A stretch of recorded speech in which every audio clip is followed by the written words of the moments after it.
Pernah nggak sih kamu ngelihat diri kamu sekarang, terus ngebayangin versi terbaik dari dirimu di masa depan, dan rasanya kok jauh banget ya? Tenang, kamu nggak sendirian. Dan di sini kita bakal bongkar rahasianya, cara buat nutupin jarak itu. Bukan pakai sihir, tapi pakai sesuatu yang jauh lebih kuat dan ada di tangan kamu sendiri. Sering banget kan kita mikir, dia mah emang berbakat. Atau, aku kayaknya emang nggak punya bakat di situ. Kita sering menyalahkan bakat sebagai pemisah antara kita dan mimpi kita. Tapi, gimana kalau ternyata itu semua keliru? Gimana kalau bakat itu sebenarnya bukan pemeran utamanya? Jawabannya ada di sesuatu yang jauh lebih kecil, sesuatu yang kita lakukan setiap hari, bahkan tanpa kita sadari. Kuncinya adalah kebiasaan kamu, your habits. Yap, sesimpel itu tapi dampaknya luar biasa. Ini adalah sesuatu yang 100% bisa kamu kontrol. Dan hey, ini bukan cuma kata-kata motivasi kosong loh.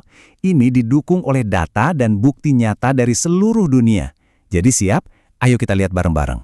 Oke, coba bayangin ini.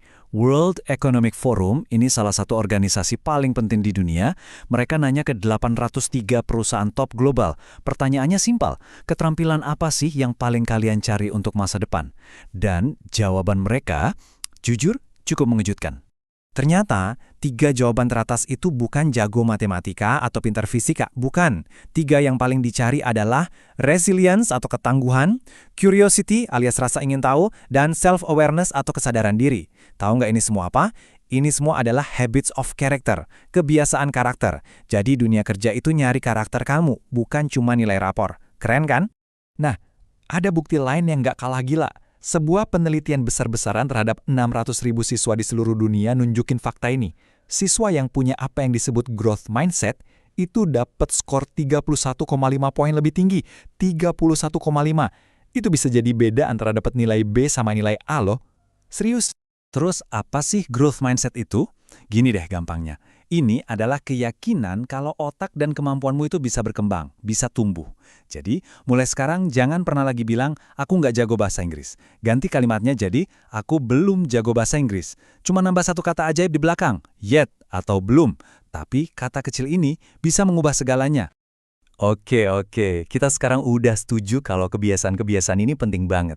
Pertanyaan berikutnya, gimana cara ngebentuknya? Nah, ini bagian serunya. Ada sains di baliknya. Yuk kita kupas tuntas.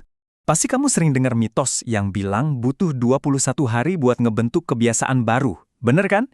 Well, ternyata itu cuma mitos.